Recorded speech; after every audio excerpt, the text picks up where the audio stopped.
Assalamualaikum warahmatullahi wabarakatuh.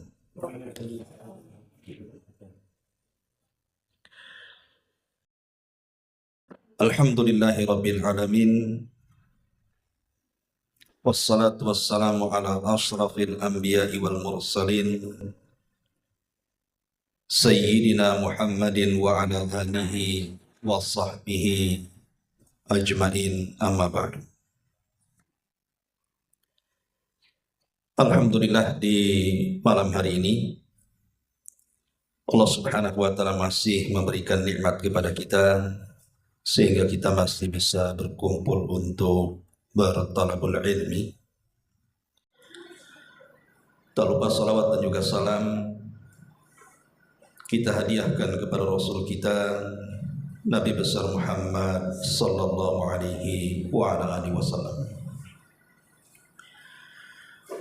Pembahasan di malam hari ini, sebagaimana permintaan, kita akan membahas seputar sholat. Tapi karena sholat ini masuk dalam bab fikih, tentu tidak bisa dijelaskan dalam 1-2 pertemuan. Tapi tidak ada masalah, nanti kita coba menyingkat dengan tidak mengurangi yang arjan dalam bab ini. Ma'asyiral muslimin wal muslimat rahimakumullah. Kita tahu bahwa salat ini adalah ibadah yang sangat-sangat agung dalam Islam. Sampai-sampai pensyariatannya berbeda dengan ibadah-ibadah yang lainnya.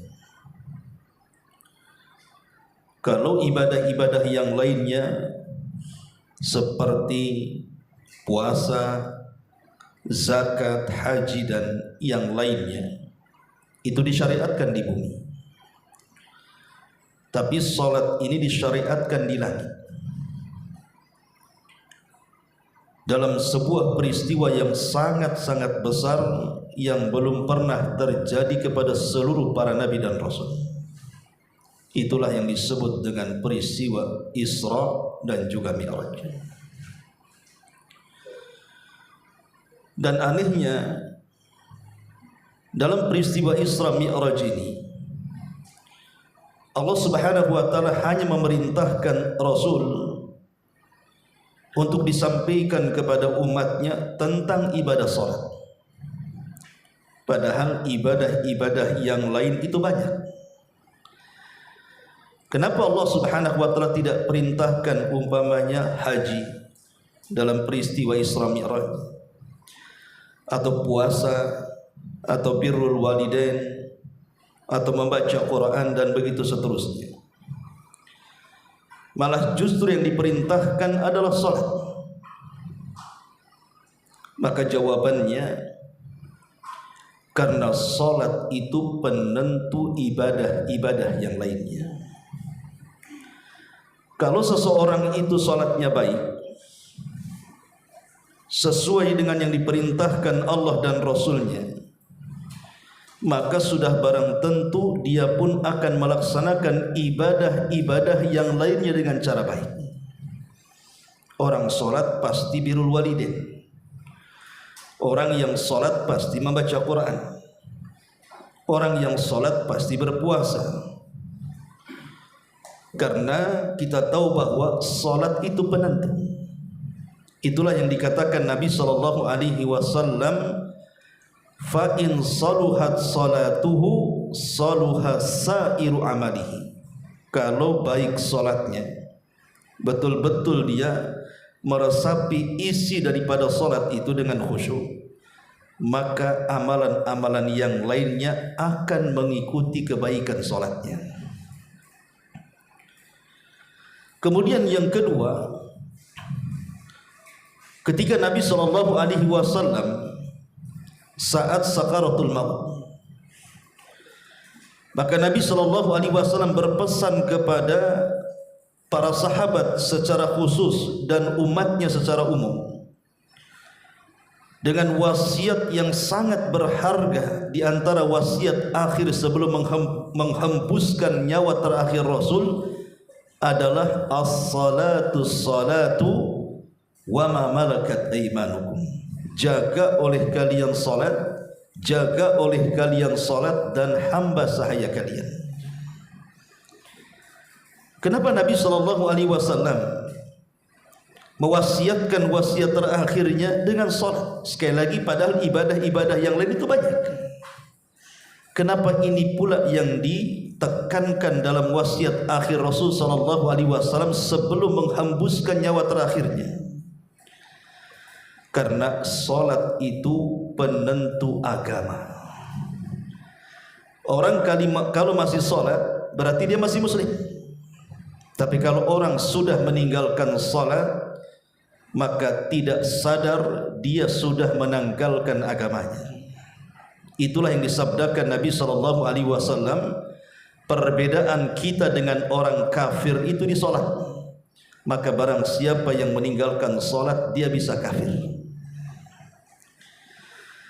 Ma'asyiral muslimin wal muslimat rahimakumullah. Karena salat sedemikian agungnya dan wasiat terakhir Nabi sallallahu alaihi wasallam yang menentukan penentu orang itu masih di atas Islam atau tidak. Makanya dari ibadah yang lain, salat adalah ibadah yang paling disorot oleh syaitan. Macam mana syaitan itu menggagalkan salat seseorang dari semua arah. Apalagi salat dikatakan salat itu diambil dari kalimat as-silatu. Silah itu artinya hubung kait seorang hamba dengan Allah. Dengan kata lain, salat itu adalah tali yang menghubungkan kita dengan Allah Subhanahu wa taala. Maka semakin banyak salat seorang hamba, maka semakin dekat dia dengan Allah Subhanahu wa taala. Semakin sedikit salat hamba, maka semakin jauh hubungan dia dengan Allah Subhanahu wa taala. Dan setan tidak suka ada seorang hamba yang dekat hubungannya dengan Allah Subhanahu wa taala. Makanya ibadah satu ini disorot oleh syaitan. Ma'asyiral muslimin wal muslimat rahimakumullah. Kalau seandainya ada sebuah pertanyaan, Ustaz, apakah salat saya ini sah atau tidak? Qabul atau tidak? Maka untuk pertanyaan yang pertama, selama salat itu memenuhi syarat, rukun dan wajibnya, maka salat itu dianggap sah. Jadi kalau kita mendatangkan syarat-syaratnya, rukun-rukunnya, wajib-wajibnya, maka kita katakan Anda sudah sah melaksanakan salat. Tapi kalau untuk pertanyaan yang kedua, apakah qabul atau tidak, diterima atau tidak, berpahala atau tidak, maka saya tidak bisa menjawab, karena itu urusan kita dengan Allah Subhanahu wa taala. Tapi logikanya, kalau seandainya seseorang itu sudah melaksanakan salat dengan mendatangkan syarat-syaratnya, rukun-rukunnya, wajib-wajibnya, insya Allah selain daripada sah, pasti dia qabul. Insya Allah dia qabul. Logikanya seperti itu. Tetapi kita tidak bisa memastikan apakah qabul atau tidak. Makanya dari sini syaitan itu akan berusaha untuk menggagalkan salat seorang hamba. Boleh jadi sahnya digoda supaya tidak sah, atau qabulnya digoda supaya tidak qabul di hadapan Allah Subhanahu wa taala. Bagaimana caranya setan itu menggoda kita saat salat? Pertama, kita tahu bahwa setan itu akan selalu hadir dalam salat kita. Disebutkan dalam sebuah hadis yang dikeluarkan Imam Abi Dawud dengan sanad yang hasan, ma min thalathatin fi qaryatin wala badwin la tuqamu fihimus salatu illa qad istahwadha alaihimus syaitan. Tidaklah ada 3 manusia pada sebuah negeri, pada sebuah desa, dan tidak ditegakkan padanya salat kecuali setan akan menguasainya. Artinya dari hadis ini kata para ulama, bagaimana setan berusaha untuk menguasai kita sebagai muslim yang salat, supaya walaupun tidak membatalkan salat kita, minimalnya tidak membuat qabul salat kita. Caranya mulai dari mengganggu wudu dulu. Setan itu akan mengganggu wudu kita dulu. Makanya dalam sebuah hadis yang dikeluarkan dari Imam Bazzar, Nabi SAW bersabda, "Inna syaitana ya'ti ahadakum fayanfuhu fi maq'adihi fayukhayyalu ilaihi annahu ahdatha wa lam yuhdith fala yansarifanna hatta yasma'a sautan aw yajida rihan." Sesungguhnya syaitan ini akan datang kepada salah seorang di antara kalian, kemudian akan meniup-niup di sekitar tempat duduknya, sekitar duburnya. Kemudian Nabi SAW mengatakan, sampai kemudian dia menghayalkan dia telah berhadas padahal tidak hadas. Maka kalau terjadi seperti ini, kata Nabi SAW, jangan berpaling dari solatmu sampai betul-betul engkau mendengar suara kentutmu atau tercium baunya. Jadi setan itu sengaja niup-niup dubur kita, bayangkan, sehingga kita ini dibuat was-was. Jangan-jangan tadi saya kentut, jangan-jangan saya tadi kentut, padahal tidak kentut. Mungkin boleh jadi baru suara perut yang kerabak-kerubuk itu. Makanya Rasul mengatakan jangan berpaling dari solatmu. Itu was-was dari syaitan, sampai engkau betul-betul mendengar ledakannya atau mencium baunya, kata Rasul. Tapi Ustaz, ada juga kentut itu yang tak ada ledakan, tak ada bau pun. Itu kembali kepada diri kita, mau mengakui atau tidak. Ma'asyiral muslimin wal muslimat rahimani wa rahimakumullah. Ini kalau setan gagal nih, dia menggoda taharah kita, menggoda wudu kita, maka setan kemudian mulai masuk kepada solatnya. Dengan cara apa? Dibuatnya seseorang itu malas untuk berdiri solat. Datang panggilan azan, seolah-olah panggilan itu bukan panggilan solat. Jadi dibuat malas tuh, tidak mau bergerak, tidak langsung mengambil wudu kemudian langsung ke masjid, atau yang wanita tidak langsung mengambil wudu kemudian langsung solat. Dan itu disebutkan dalam sebuah hadis yang sering sampaikan, yaqidu syaitanu ala qafiyati ra'si ahadikum idza huwa nama thalatha uqadin yadribu makana kulli uqdatin 'alaika lailun tawilun farqud fa in istayqadha fa dzakara Allah in halat uqdah wa in tawaddaa in halat uqdah fa in shalla in halat 'uqdah fa asbaha nashitan tayyiban nafsi wa illa asbaha khabithan nafsi kaslan. Kata Nabi SAW, setan ini akan datang kepada salah seorang di antara kalian, kemudian mengikat 3 ikatan di tengkuk-tengkuk kalian saat kalian sedang tertidur. Kemudian setan akan terus kemudian membisikkan di telinga orang yang tidur itu, tidurlah, malam masih panjang. Padahal sudah dengar azan, bahkan sudah qomat pun, Tapi setan terus kemudian menghembuskan di telinganya, jangan bangun, malam masih panjang. Padahal alarm pun sudah memanggil-manggil dia. Dibuatnya dia malas, jangan sampai bangun. Tapi solusinya kata Nabi SAW, kalau kemudian dia bangun dan langsung berzikir kepada Allah, maka hilanglah satu ikatan.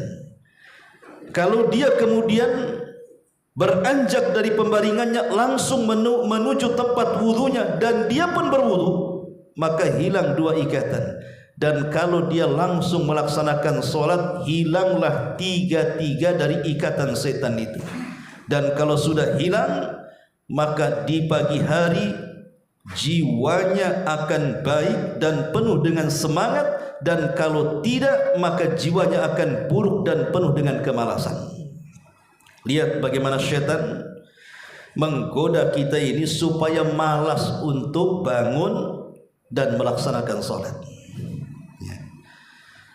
Ma'asyiral muslimin wal muslimat rahimani wa rahimakumullah. Bahkan kalau seandainya kemudian orang ini tetap saja kemudian tidur, dan itu yang dikehendaki setan. Umpamanya orang ini sudah terbangun, tapi dia malas. Akhirnya kemudian terpikir, tidur lagi lah sebentar. Kan masih 15 menit lagi, masih 20 menit lagi umpamanya kan. Tidur dia. Maka ini kesempatan setan terakhir, dia pun kemudian mengencingi dua telinga kita dalam tidur itu. Kata Nabi SAW dalam sebuah hadis yang dikeluarkan Bukhari Muslim, bahwa seseorang disebutkan di sisi Nabi SAW tidur di malam hari sampai waktu pagi, dan dia pun kemudian telat sholat. Apa kata Nabi SAW? Dzaka rajulun bala syaitanu fi udhuni. Itulah setan sedang mengencingi kedua telinganya. Sebagian para ulama, apa maksud mengencingi kedua telinganya itu? Ada yang mengatakan ia mengencingi secara hakikatnya, betul-betul setan kencing, tapi bentuk kencingnya kita tidak tahu. Apakah kencingnya setan sama dengan kencing kita? Ya kalau sama dengan kencing kita bisa budak lah kita. Ya. Atau ada yang mengatakan mengencingi artinya setan menghina kita, karena kita dibuat tidak bangun kemudian meninggalkan sholat. Jadi setan itu sedang menghina kita dengan mengencingi. Muka kita jadi kencingi orang, kita terasa terhina. Hari-hari dikencingi setan biasa saja, kan aneh. Ya. Lah itulah setan, bagaimana caranya supaya kita tertidur lelap padahal sudah bangun, supaya minimalnya walaupun kita tidak meninggalkan sholat, diakhirkan waktu sholatnya. Ma'asyiral muslimin wal muslimat rahimakumullah. Okelah dia selamat dari taharahnya, selamat dari rasa malasnya, dia pun langsung terbangun, mengambil wudu, kemudian sholat. Bukan berarti setan berhenti sampai di sini, tidak. Setan akan membuat lalai dalam sholat kita. Dengan cara apa? Mengganggu hati kita, dibuatnya kita tidak khusyuk. Disebutkan dalam sebuah hadis bahwa satu hari Nabi SAW sedang sholat, tiba-tiba datang ifrit dari kalangan jin, berusaha mengganggu sholat Nabi SAW. Lihat, Nabi saja diganggu, apalagi kita. Nabi loh didatangi ifrit dari kalangan jin. Dan ifrit itu salah satu jenis jin yang paling kuat di dalam menggoda tuh. Karena di masa Sulaiman, ifrit itu bisa memindahkan istana Ratu Balqis sebelum Sulaiman berdiri. Saking kuatnya ifrit itu. Lah ifrit ini dari kalangan jin datang untuk mengganggu sholat Nabi SAW. Maka Nabi SAW langsung mencekik si ifrit itu. Kemudian Nabi SAW mengatakan, falaqad hamamtu an arbitahu ila jambi sariyatin min sawaril masjid. sebenarnya aku berniat untuk mengikat si Ifrit ini di salah satu tiang dari tiang-tiang masjid. Tetapi kata Rasul, thumma dzakartu qaula akhi Sulaiman. Masalahnya aku teringat dengan doa saudaraku Nabi Sulaiman. Apa doanya? Rabbighfirli wa habli mulkan la yanbaghi li ahadin min ba'di. Ya Allah, ampuni dosaku, kata Nabi Sulaiman.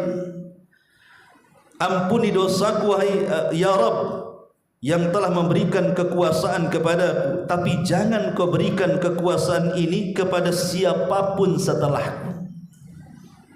Maka Rasul teringat bahwa Nabi Sulaiman berdoa tidak boleh memberikan kekuasaan menundukkan jin kepada siapapun kecuali dia. Maka Rasul pun melepasnya. Ya. Dari sini kita tahu bahwa bagaimana syaitan ini hendak mengganggu solat Nabi SAW. Kalau sekelas Nabi saja diganggu oleh syaitan, macam mana pula lah solat-solat kita? Maka terkadang cara mengganggu hati kita itu, maka setan akan datang kepada kita mengingatkan sesuatu yang ketika belum solat kita lupa, diingatkan pula saat solat. Dan itu disebutkan dalam hadis Nabi SAW. Kata Nabi SAW, idza adzana bis salati idza udzina bis salati adbara syaitan lahu duratun hatta la yasma'a ta'dhin fa idza sakata al muadzinu akbar fa idza thuwiba adbar fa idza sakata akbar. Jadi apabila azan dikumandangkan, maka setan akan lari menjauh dari suara azan itu saking ketakutannya sampai terkentut-kentut.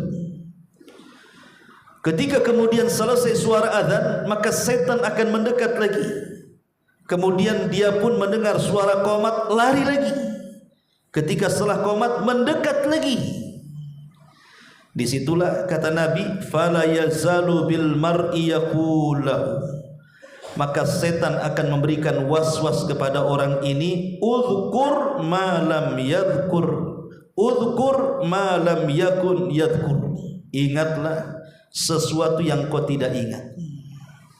Hatta la yadri kam shalla, sampai dibuatnya dia tidak tahu berapa dia sedang rakaat salat, dia tidak tahu berapa jumlahnya. Dibuat lalai. Diingatkan sesuatu di luar solat, dimasukkan ke dalam solat. Sebelum solat ribut antum cari kunci motor, nanya anak, nanya istri, nanya tetangga, nggak ketemu. Ketika takbiratul ihram, Allahu Akbar, oh iya masih terletak tuh di sepedanya. Rupanya masih di situ, saya masih ingat itu. Ya. Lah terkadang diingatkan sesuatu supaya apa? Supaya hati kita tidak khusyuk. Nanti di akhir pembahasan saya katakan bahwa pahala seseorang itu digantungkan kepada khusyuk orang yang salat. Karena tidak semua orang yang salat itu pahalanya sama. Walaupun sama-sama satu saf, sama-sama bareng masuk masjidnya, sama-sama wudunya, itu pahala beda, tergantung kehusyuannya. Makanya kenapa kemudian inilah yang membuat orang solat itu tidak akan mendapatkan pahala. Jadi setan ini akan membidik bagaimana caranya. Tidak apa-apa kau solat, tapi kau hanya gerakan dan bacaan saja, kau tak dapat apa-apa. Dengan cara apa? Mengganggu hatinya, dicuri kehusuannya. Sehingga tadi akhirnya dia tidak tahu berapa rakaat. Itu kan sering terjadi kan kita. Kadang-kadang tadi 2 rakaat ke 3 rakaat, 4 rakaat kah sudah lebih. Kadang-kadang kita terpikir seperti itu. Ya, artinya kita sedang dicuri kehusyuannya oleh syaitan itu. Okelah kemudian dia selamat hatinya. Apabila datang setan masuk menggoda hati kita, kita pun langsung berlindung kepada Allah Subhanahu wa taala, berusaha untuk khusyuk, bertawud kepada Allah Subhanahu wa taala. Maka ketika gagal menggoda hati kita, bukan berarti selesai sampai di sini. Tidak, setan akan masuk dalam bacaan solat kita. Lihat bagaimana setan itu selangkah demi selangkah, dia tidak bisa opsi sini, opsi sana. Dia akan masuk dalam bacaan kita, terutama yang jadi imam lah biasanya. Karena imam itu kan masalahnya disaksikan, didengar, diperhatikan, diikuti, sehingga terkadang imam ini digoda dengan cara ini, masuk dalam bacaannya. Karena dia satu-satunya yang boleh menyuarakan, terutama dalam solat-solat jahr gitu ya. Maka setan masuk, diberikan was-was, panjangkan tuh surat yang kau baca, langgamkan yang bagus. Kau kan seorang hafidh Quran, kau seorang qori, biar orang memujimu. Akhirnya kemudian mulai imam terpengaruh dengan setan, dibuat panjang pula tuh bacaan itu, difasih-fasihkan seolah-olah 20 tahun di Mekah dia. Gimana caranya difasih-fasihkan? Itu kalau sholat dia jadi imam, tapi ketika sholat sunnah kulhu dan inna a'taina aja dia. Karena dia sendiri sholatnya misalnya. Ya. Tapi yang jelas bahwa terkadang masuk juga kepada makmum, terkadang dikeraskan bacaannya padahal dia sedang sholat sir. Sami Allahu liman subhan, padahal dia sedang sholat sir. Akhirnya mengganggu sekitarnya. Karena saya pernah sholat di belakang orang, sholat duhur itu, dia bacanya dikeraskan, jadi mengganggu orang sekitar kan. Masyarul muslimin yang dimuliakan Allah subhanahu wa ta'ala. Makanya disebutkan dalam hadis Abi Sa'id Al-Khudri radhiyallahu anhu, kharajan Nabi sallallahu alaihi wasallam ala nas wa hum yusalluna fi Ramadan. Nabi SAW keluar menuju manusia, dan ketika itu para sahabat sedang sholat di bulan Ramadan. Wa yajharuna bil qiraah, mereka pun mengeraskan suara padahal mereka sholat sendiri-sendiri. Faqala, maka Rasul mengatakan, ayyuhan nas, kullukum yunaji rabbahu fala yajhar ba'dukum ala ba'din fil qiraati. Kalian semua sedang bermunajat kepada Rabb kalian, janganlah mengeraskan sebagian kalian dengan sebagian yang lain dalam bacaan, kata Rasul, supaya jangan terganggu yang lainnya.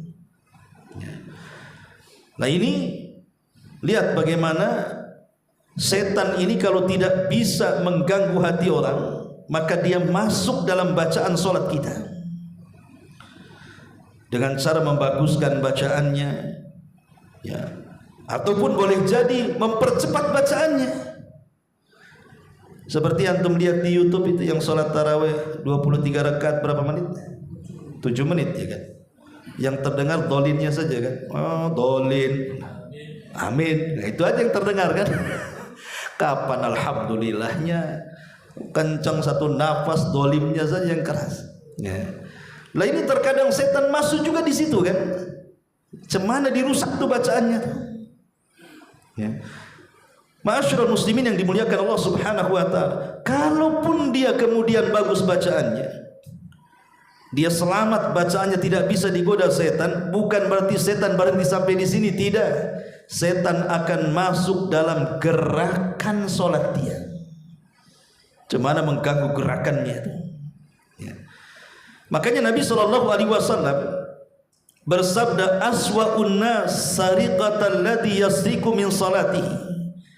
Sejahat-jahatnya pencuri adalah orang yang mencuri dalam salatnya. Qalu, para sahabat berkata, ya Rasulullah, wahai Rasul, kaifa yasriqu min salatihi? Rasul, bagaimana ia mencuri dalam salatnya? Qala, maka Rasul mengatakan, la yatimmu ruku'ahu wala sujudahu. Ketika dia salat, dia tidak menyempurnakan ruku' dan sujudnya. Dibuatnya salat seperti kilat khusus, super singkat, dicepat-cepatin itu. Kadang rukunya belum tumaknina sudah tidak. Kadang-kadang sujudnya belum tumaknina sudah sudah duduk di antara dua sujud. Tidak ada tumakninahnya. Dan ini biasa terjadi saat Ramadan biasanya. Anehnya ya, namanya masyarakat awam terkadang tidak diberikan pengertian, terkadang mereka mengejar masjid yang cepat dan meninggalkan masjid yang lambat. Saling menginformasikan, enak di sana katanya, 15 menit tembus 23. Situ 11 rakaat 2 jam 1 juz kan. Subhanallah kan. Dia setan ini berusaha mengganggu gerakan dia. Dibuatnya tidak tumakninah sujudnya, tidak tumakninah rukunya, tidak tumakninah i'tidalnya. Ataupun biasanya terjadi orang yang suka mengakhir-akhirkan salat biasanya. Ini salat sudah akhir, dekat lagi nih asar mau ke maghrib, maghrib tinggal 15 menit lagi. Enggak mungkin khusyuk tuh salatnya. Pasti kalau bisa inna a'tayna bagi dua. Ya, rukunya pun subhanallah sekali jadi baca. Yang penting jangan sampai solatnya datang waktu maghrib. Itu makanya dilarang. Kenapa dalam Al-Quran itu sampai Allah dengan tegas mengatakan fawailun lil musallin alladzina hum an salatihim sahun. Neraka wel bagi orang-orang yang salat. Siapa? Bagi orang yang sahun, lalai dalam salatnya. Para ulama mengatakan maksud lalai di sini artinya takhirus salati an mawaqitiha, suka mengakhir-akhirkan waktu salat sehingga menjauhkan dari waktu asalnya. Ma'asyiral muslimin wal muslimat rahimani wa rahimakumullah. Lalu kalau seandainya dia selamat, gerakannya betul-betul tumakninah, bacaannya betul-betul tartil, hatinya berusaha untuk khusyuk, wudunya juga bagus. Apakah setan kemudian berhenti sampai di sini? Tidak. Nih kalau sudah bagus semua nih, sudah setel semuanya dari taharahnya sampai takbiratul ihramnya, sampai berdirinya, sampai sujud rukunya, dari bacaan sampai gerakannya sudah oke. Bukan berarti setan berhenti sampai di sini, ikhwan. Maka setan akan membuat trik lain. Dengan cara apa?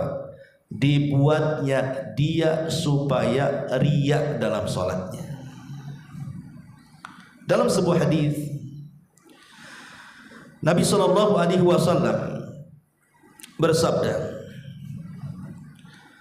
kata Nabi sallallahu alaihi wasallam, ala ukhbirukum bima huwa akhwafu alaikum inni minal masihid dajjal.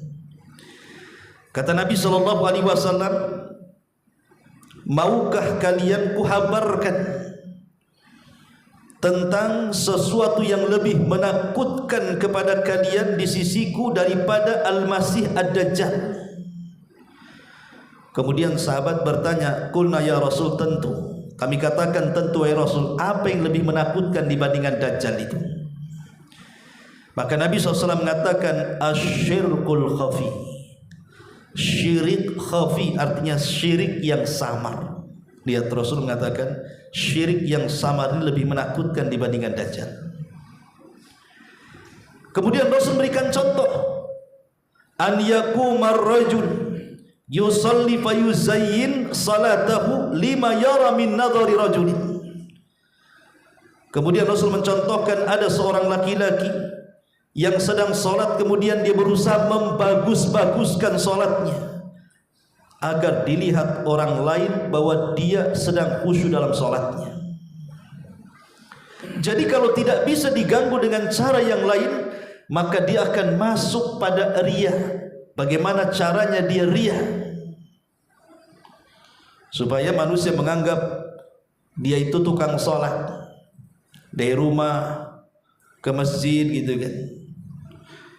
Dalam hatinya supaya tetangga-tetangga yang di gang-gang itu tahu aku ini tukang sholat. Dibuat kayak gitu ya. Sengaja kemudian ditanamkan sifat riya. Jadi sholatnya itu supaya dipuji manusia atau dibicarakan manusia. Bahwa si fulan tukang sholat, si fulan tukang sujud ya. Atau lebih daripada itu dibuatnya takabur dan ujub. Ditanamkan dalam hatinya bahwa di komplek ini yang ahli sholat itu cuma saya. Dibuat kayak gitu. Perasaan di komplek sini itu tidak ada yang serajin saya. Dibuat ujub tuh. Kalau sudah ujub dan meremehkan orang, ini naik dari ujub ke takabur ya. Karena sudah merendahkan orang, Si anu ndak sholat, si anu itu apa itu katanya. Mulai dihina-hina, merasa bahwa dirinya itu lebih alim, lebih abid, lebih banyak pahalanya, lebih rajin ibadahnya. Maka ini orang seperti ini dalam wajahnya akan penuh dengan sentuhan syaitan. Seperti kisah yang sering saya ceritakan. Ada seorang sahabat yang dipuji oleh sahabat yang lain karena rajin sholatnya. Bukan hanya rajin sholatnya, rajin puasanya. Bukan hanya rajin puasanya, rajin baca Qur'annya, rajin zikirnya. Pokoknya ahli ibadah betul di tengah-tengah para sahabat, sehingga sahabat yang lain cemburu dan membicarakannya. Sampai ketika Rasul ikut duduk di majlis mereka membicarakan sahabat itu, tiba-tiba orang yang dibicarakan muncul dari ujung masjid. Sahabat mengatakan, ya Rasul, yang kami bicarakan maksudnya si anu tuh yang mau masuk itu. Maka Rasul melirik kepada orang itu. Tiba-tiba Rasul kemudian mengatakan, tahukah kalian kalau di wajahnya penuh dengan sentuhan syaitan, katanya. Sahabat heran, Rasul, dia yang paling abid di antara kami, paling rajin sholatnya, paling rajin puasanya, kenapa kau katakan penuh dengan sentuhan syaitan di wajahnya? Kata Rasul, nanti kalian tahu. Ketika kemudian laki-laki yang dibicarakan ikut duduk di majelis Rasul, Rasul bertanya kepada dia, wahai fulan, aku ingin bertanya kepadamu, tolong jujur jawab. Kata sahabat yang dipuji-puji, sahabat yang mengatakan, tentu wahai Rasul. Kata Nabi SAW, apakah setiap engkau pulang ke kaummu, ke masyarakatmu, ke kabilahmu itu, ada dalam hatimu perasaan engkau lebih mulia dibandingkan mereka? Orang ini mengatakan, dia. Kata Rasul, pantas di wajahmu penuh dengan setan, katanya. Lihat perasaan ujub di sini. Ya. Itulah bagaimana setan ini berusaha kemudian dari semua sisi dia akan berusaha masuk dalam sholat kita.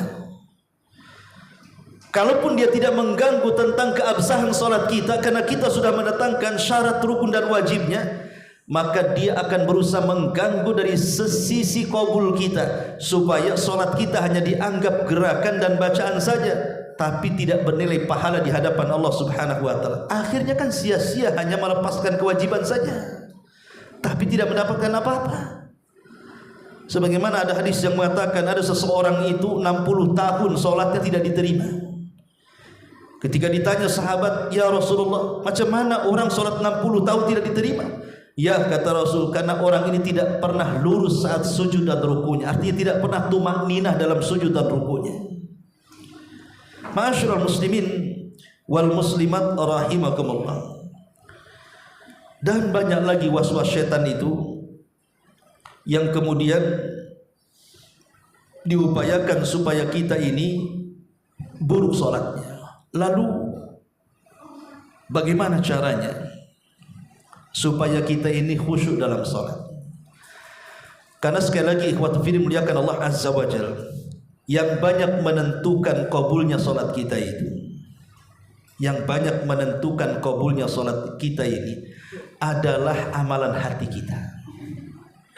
Ya, memang gerakan dan bacaan juga mempengaruhi, menyumbang tentang kabulnya sholat kita, artinya berpahala dan tidaknya sholat kita. Dalam setiap gerakan dan bacaan kita juga menyumbang akan kabulnya sholat. Tapi yang paling penting dari perkara ini adalah amalan hati. Apa itu? Khusyuk. Ya. Khusyuk itulah yang menjadikan kemudian tingkatan-tingkatan pahala dalam sholat itu berbeda-beda satu dengan yang lainnya. Sampai-sampai Nabi SAW mengatakan, innar rajula la yansarifu wa ma kutiba lahu illa usyru salatiha tus'uha sumnuha subuha sudusuha khumsuha rubuha thuluthuha nisbuha, kata Rasul. Sesungguhnya seseorang ini berpaling dari salatnya, artinya selesai salat, rupanya yang ditulis pahala kepadanya terkadang dia hanya mendapatkan 1/10-nya, 1/9-nya, 1/8-nya, 1/7-nya, 1/6-nya, 1/5-nya, 1/4-nya, 1/3-nya, atau mungkin separuhnya, kata Rasul. Walaupun itu sama-sama satu saf lah ya. Boleh jadi yang ujung itu dapat 1/10-nya, boleh jadi yang ini dapat 1/5-nya, boleh jadi yang sebelah sini dapat 1/3-nya, boleh jadi yang seperti ini dapat separuhnya. Kok bisa berbeda-beda pahalanya pada satu saf? Itu ditentukan dengan khusyuknya dia dalam sholat itu. Karena ada orang-orang yang tampaknya khusyuk secara badan tapi tidak khusyuk secara hati kan. Makanya Rasul mengistilahkan dengan khusyukun nifak namanya. Khusyuknya orang munafik, hanya bergaya dalam badannya saja, seolah-olah khusyuk tidak bergerak, tapi hatinya ada di pasar, ada di kantor, ada di jalan, ada di Jakarta sana, ya. Mikir ke sana kemari, mikir utang, mikir rumah, mikir anak gitu ya. Memang khusyuk dia. Imam ruku berdiri saja karena dia meleng masalahnya kan. Lah setan itu dibuatnya seperti itu, kita ini dibuat khusyuk nifak namanya. Khusyuk gaya-gayaan saja.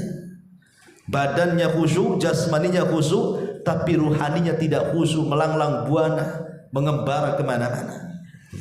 Makanya kata para ulama ada 10 tip bagaimana supaya solat kita ini khusyuk. Pertama, husnul isti'dadi lis-salati. Perbaiki persiapan kita ketika hendak melaksanakan salat.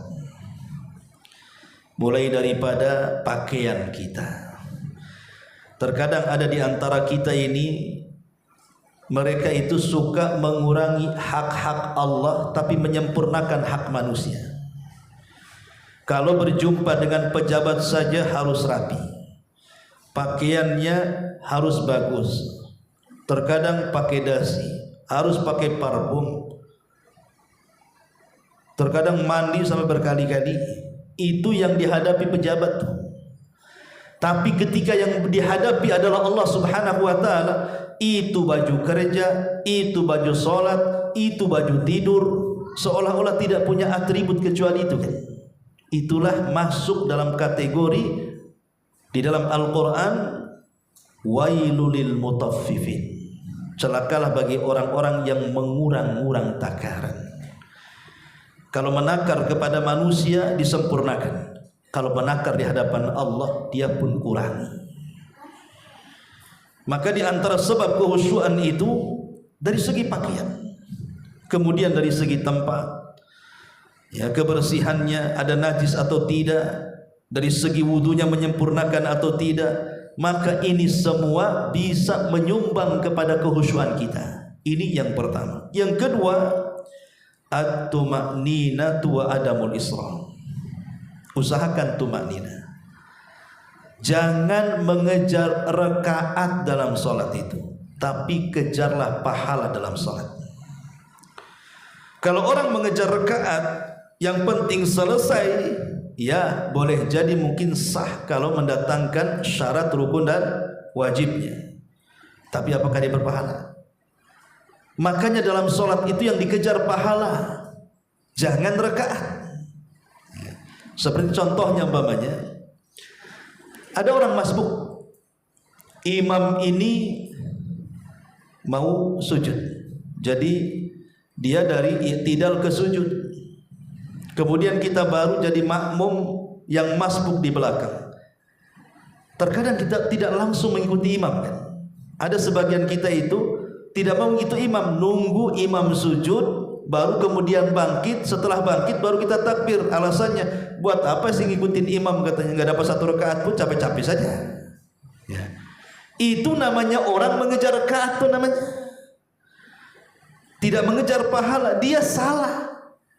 Sebenarnya setiap gerakan dan bacaan solat itu walaupun tidak dapat 1 rakaat tetap dinilai pahala. Kita kan cari pahala di situ, bukan cari rakaat kan. Langsung saja imam sedang sujud, langsung Allahu Akbar, ikutin dia sujud, itu sudah berpahala itu. Gerakan kita berpahala, bacaan kita berpahala kan gitu. Itu contohnya. Ada orang yang mengejar rakaat tidak mengejar pahala. Lah padahal kita ibadah itu kan ingin dapat pahala. Makanya penting tuma'ninah dan tidak tergesa-gesa itu. Jangankan lagi ketika sholat tidak tergesa-gesa, datang dari rumah ke masjid saja kita dilarang tergesa-gesa. Betapa banyak orang yang sudah mendengar qomat wah kayak mau kiamat, lari dia, takut nggak dapatkan 1 rakaat kan. Padahal apa kata Rasulullah? Kalau engkau berangkat untuk sholat, kata Rasul, fala tas'auna, jangan tergesa-gesa, ya. Berjalanlah dengan tenang. Apa yang kau dapati dalam sholat itu, alhamdulillah. Apa yang kau luput, sempurnakan, kata Nabi. Sebab kalau seandainya tergesa-gesa ikhwan, walaupun larinya mungkin dari pintu musola ke sini, ketika takbiratul ihram itu, terkadang kita tidak bisa fokus untuk menghadirkan Allah saat pertama kali kita mengangkat kedua tangan. Padahal kata Imam Nawawi rahimahullahu taala, minimalnya khusyuknya orang awam, dia bisa menghadirkan Allah saat takbiratul ihram. Ya, jadi saat takbiratul ihram itu dia bisa fokus bahwa dia sedang sholat. Tapi bukan berarti fatwa daripada Imam Nawawi ini maksudnya adalah yang diprioritaskan saat takbiratul ihram saja. Selepas takbiratul ihram terserah mau kemana-mana, nggak begitu maksudnya. Ini barometer orang awam. Ya, kalau antum sudah ngaji bukan awam, orang-orang awam maksudnya kan. Minimalnya dianggap sah sholat mereka itu ketika pada pertama takbiratul ihram dia menghadirkan Allah di situ. Artinya dia fokus dan betul-betul konsentrasi bahwa dia akan sholat. Tapi orang yang tergesa-gesa mana bisa konsentrasi, ikhwan? Yang ada mos-mosan tidak jelas. Ya. Ma'asyiral muslimin yang dimuliakan Allah Subhanahu wa taala. Ini yang kedua, yang ketiga, tadabbur al-ayatil maqru'ah. Ini pun penting. Memahami setiap bacaan yang dibaca saat sholat. Kalau orang ketika kemudian ruku, dia paham kalimat sami Allahu liman hamidah, dia paham subhana rabbiyal azim. Saat sujud dia paham kalimat subhana rabbiyal a'la. Maka pasti dia tidak akan melanglang buana hatinya karena fokus dengan arti dan makna ucapannya. Karena dia tahu ketika sami Allahu liman hamidah rabbana walakal hamd, dia tahu artinya. Tapi disitulah terkadang setan itu menggoda manusia itu untuk dimalaskan belajar sholat. Yang penting sholat kan, itu istilahnya itu. Ya sholatnya ikut-ikutan orang. Dia salah bahwa sholat dengan ilmu, dengan sholat tanpa ilmu atau kejahilan itu beda kualitasnya. Adapun sholat karena ilmu, maka setiap gerakan dan bacaannya berpahala. Adapun sholat karena kejahilan, walaupun dia bergerak dan membaca, tapi sia-sia, tidak dapat pahala, hanya menggugurkan kewajibannya saja. Mana dalilnya? Ketika Munkar dan Nakir bertanya kepada orang yang beriman, siapa Rabbmu? Siapa Nabimu? Apa agamamu? Karena dia punya pengetahuan, maka dia sanggup menjawab. Dia mengatakan Rabbku Allah, Muhammad nabiku, Islam agamaku. Maka Allah katakan sadaqa abdi, hambaku telah benar. Tapi lihat orang-orang jahil, orang-orang fasik, munafik, kafir, ketika ditanya siapa Rabbmu, siapa nabimu, apa agamamu, dia mengatakan la adri, aku tidak tahu, aku tidak tahu. Aqulu kama qala an-nas wa fa'altu kama fa'ala an-nas. Aku hanya mengucapkan apa yang manusia ucapkan, aku hanya berbuat apa yang manusia buat. Itu namanya taklid. Ketika kita sholat, kita hanya mengikuti orang, apa yang orang baca ikut baca, apa yang orang gerakan ikut gerakan. Artinya dia sholat bukan karena pengetahuan dia, tapi karena ikut orang. Maka orang seperti ini tidak akan bisa menjawab pertanyaan-pertanyaan malaikat tadi. Ma'asyiral muslimin wal muslimat rahimakumullah. Ini yang ketiga. Dan memahami bacaan juga untuk supaya hati kita ini tidak mengelana, tidak mengembara kemana-mana. Kita fokus dengan arti bacaan dan bisa merenungkannya. Kemudian yang keempat, at-tafakkur fi azamatil khaliqi subhanahu. Tafakkur, berfikir tentang kebesaran Allah Subhanahu wa taala. Berucapan takbir ketika pertama kali kita katakan dalam takbiratul ihram Allahu Akbar, maknanya selain Allah itu kecil. Karena kalau kita membandingkan bumi dengan langit saja, Ibarat kita meletakkan cincin di tengah padang pasir. Cincin itu buminya, padang pasir itu langitnya. Kalau kita gabungkan langit dan bumi dengan kursi Allah, maka sama dengan meletakkan cincin di padang pasir. Langit, bumi itu cincinnya, padang pasir itu kursinya.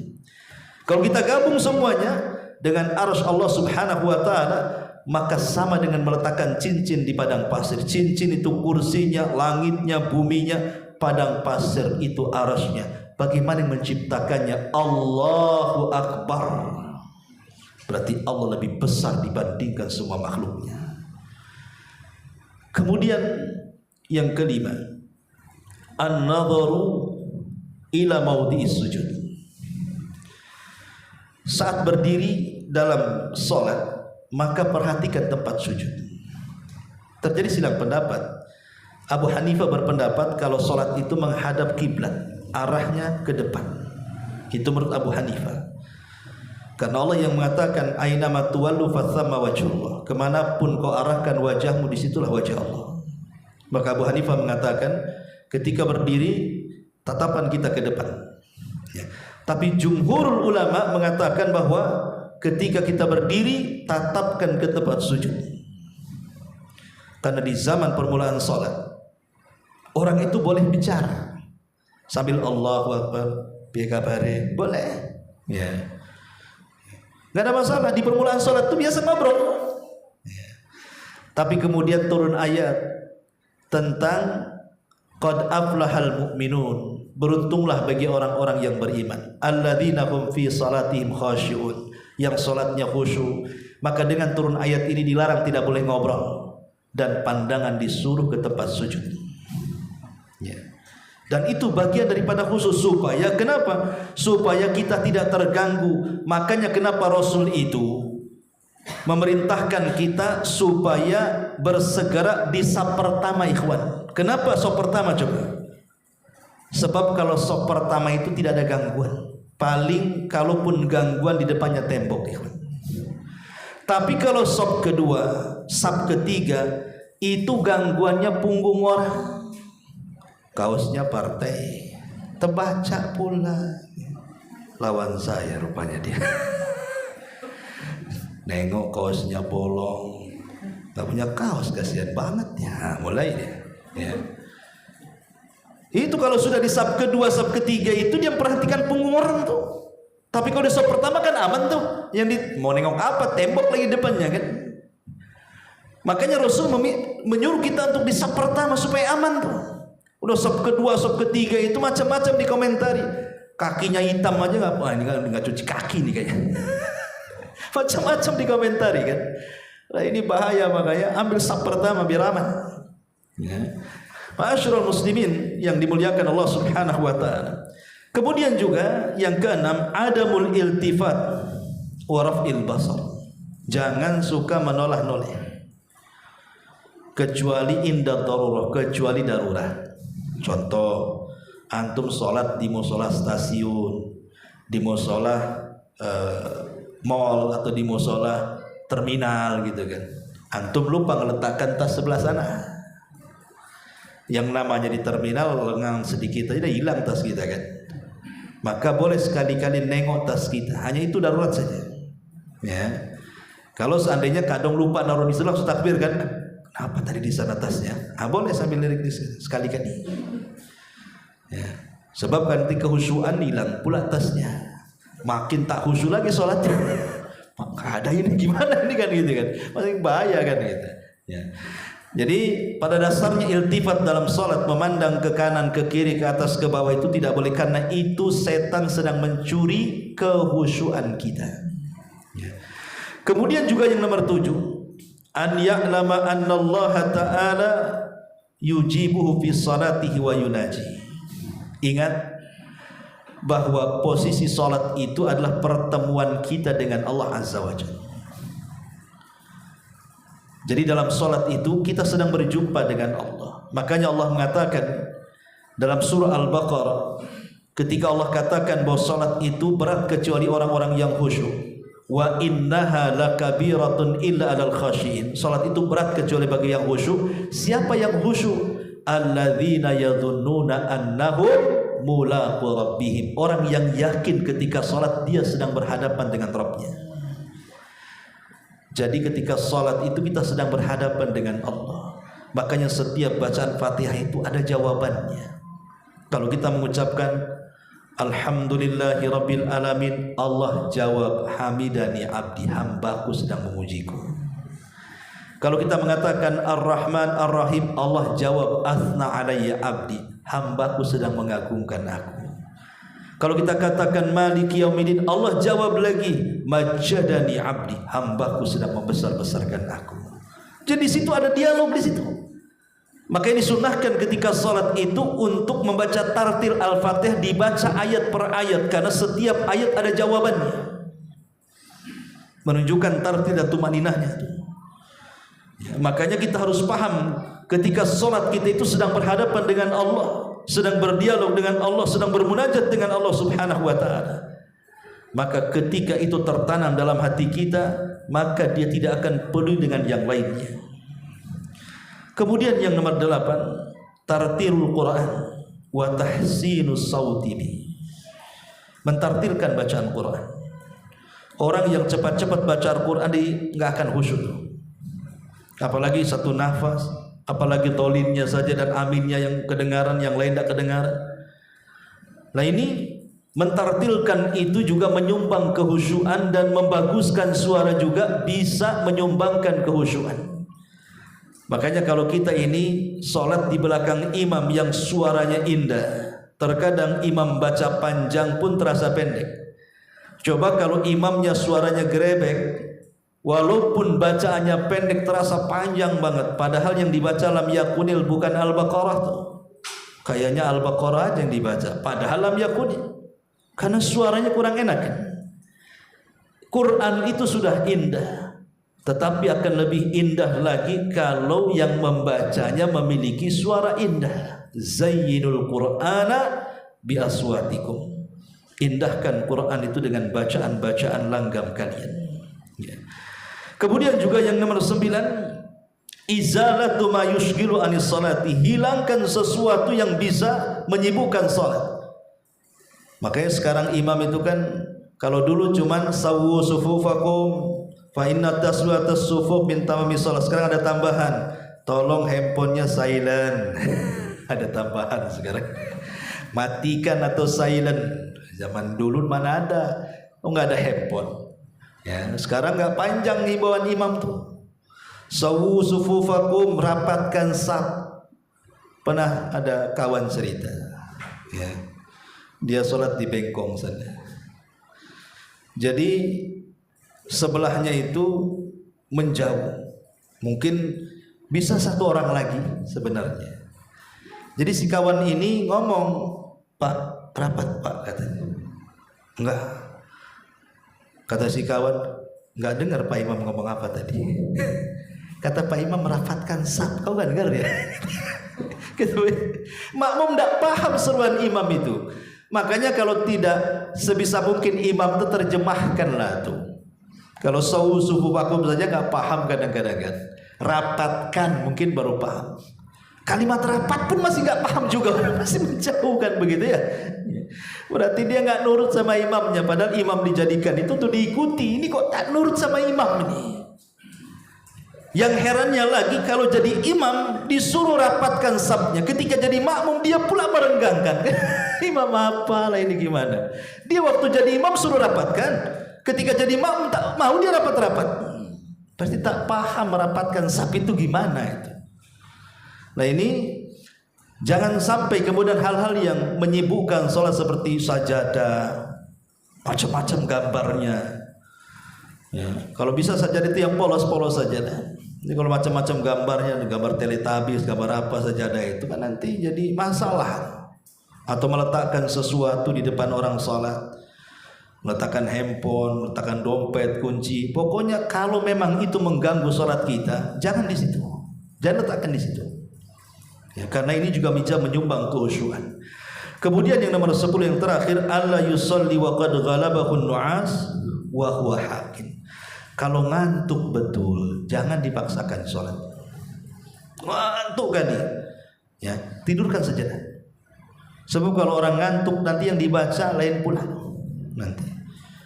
Nanti baca Al-Baqarah lari pula kena ataina. Ya, namanya orang ngantuk, ya kan? Kalau ngantuk sekali jangan dipaksakan sholat. Tidurkan sebentar, ya kalau sudah hilang ngantuknya, ya baru kemudian sholat. Karena salah satu yang menjadikan sholat tidak khusyuk itu karena ngantuk berat. Inilah diantara 10 perkara yang menurut kata para ulama bisalah menyumbang kekhusyuan. Ya, bisa menyumbang, ikhwan. Karena kita tahu bahwa khusyuk di sini ada 2 faedah. Kalau kita ini bisa khusyuk, pertama kita akan mendapatkan kesempurnaan salat. Dengan khusyuk itu kita bisa mendapatkan kesempurnaan salat. Yang kedua, dengan khusyuk itu kita akan mendapatkan pahala sebanyak-banyaknya dalam salat. Karena saya katakan dari awal yang menentukan pahala dan tidak, atau yang banyak menyumbang mendapatkan pahala dan tidak, itu amalan hati. Dan amalan hati dalam salat itu berupa kehusyuan dia. Lihat Abu Bakar Siddiq radhiyallahu anhu. Kenapa dikatakan para ulama ma sabaqahum Abu Bakrin bi kathrati siyamin wala salatin walakin bi syai'in waqara fi qalbi. Abu Bakar itu tidak mengungguli para sahabat yang lain karena banyak puasa. Sahabat yang lain jauh lebih banyak puasanya. Tidak mengungguli karena banyak solatnya. Sahabat yang lain jauh lebih banyak solatnya dibandingkan Abu Bakar. Tapi kenapa Abu Bakar diunggulkan dari semua sahabat? Padahal kalau dari segi puasa banyak sahabat yang lebih banyak puasanya. Kalau dari solat banyak sahabat yang lebih banyak solatnya daripada Abu Bakar.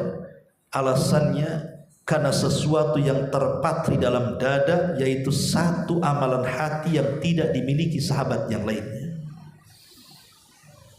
Apa itu? Hubbullah wa Rasul.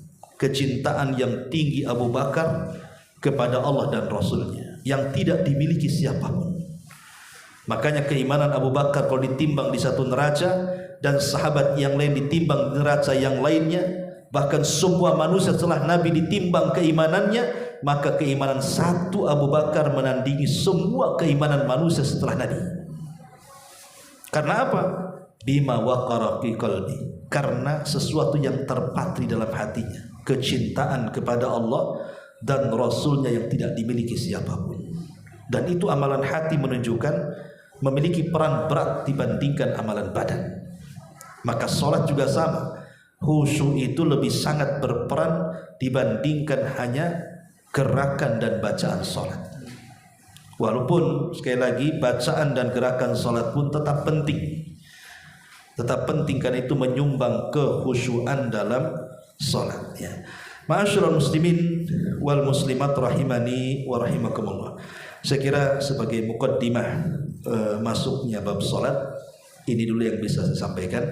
Insyaallah mungkin pertemuan berikutnya mulai kita masuk pada syarat-syaratnya, rukun-rukunnya, wajib-wajibnya, sunnah-sunnahnya, dan kita akan berusaha untuk mengambil yang terpenting yang kita bisa langsung amalkan dalam sholat sehari-hari yang kita lakukan.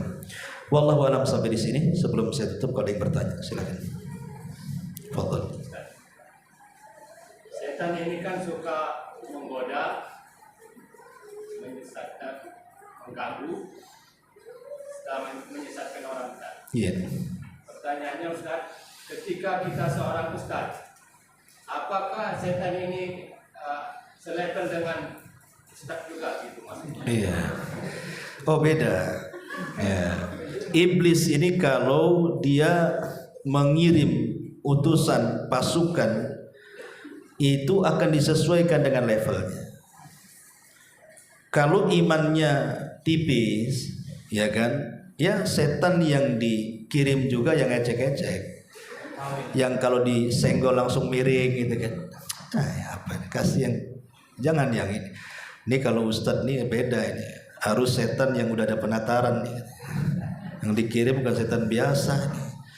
Yang kuat juga, yang berpengalaman kan itu ya. Karena yang dilawan ini Ustadz nih. Nah. Dan cerdas ikhwan.